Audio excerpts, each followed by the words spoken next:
ஜார்க்கண்ட் முதலமைச்சராக மீண்டும் ஹேமந்த் சோரன் இன்று மாலையே பதவியேற்கிறார். அண்மை செய்திகளை பார்த்து வருகிறோம். விவரங்களோடு இணைந்திருக்கிறார் செய்தியாளர் கணபதி. அவரோடு பேசலாம். கணபதி, ஏற்கனவே 7ஆம் தேதி அவர் பதவியேற்பார் அப்படின்னு தகவல் வெளியாக இருந்தது. நிலையில் இன்றே அவர் பதவியேற்கிறார். விவரம் என்ன?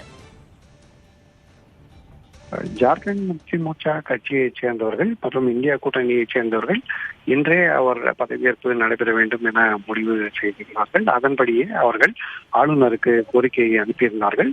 தற்போது வந்துள்ள தகவல்படி இன்று மாலை 5 மணிக்கு பதவியேற்பு விழாவை நடத்தலாம் என ராஜ்பவன் தகவல் கிட்டியுள்ளது எனவும் ஆளுநர் அதற்கு ஒப்புதல் அளித்துள்ளார் எனவும் கூட்டணி கட்சிகளைச் சேர்ந்தவர்கள் தெரிவித்துள்ளார்கள். அடுத்தபடியாக இது தொடர்பான அதிகாரப்பூர்வ அறிவிப்பு வெளிவரும் என எதிர்பார்க்கிறார்கள். நேற்றிலிருந்தே இதற்கான ஏற்பாடுகள் நடந்து கொண்டிருக்கின்றன. ஹேமந்த் சோரனுக்கு வினை கிடைத்த நிலையிலே அடுத்த கட்டமாக அவர் முதல்வராக மீண்டும் பதவியேற்க வேண்டும் என முடிவு செய்து அதற்கேற்ற வகையில் தான் நேற்று சோம்பை சோரன் ராஜினாமா கடிதத்தை அளித்திருந்தார்கள். அதுவும் ஏற்றுக்கொள்ளப்பட்டிருக்கிறது. இந்த நிலையில் இன்று மாலை 5 மணிக்கே புதிய முதல்வர் பதவியேற்பு நிகழ்ச்சியை நடத்தவும் ஹேமந்த் சோரன் மீண்டும் முதல்வராக பதவியேற்கவும் ஏற்பாடுகள் செய்யப்பட்டிருக்கின்றன.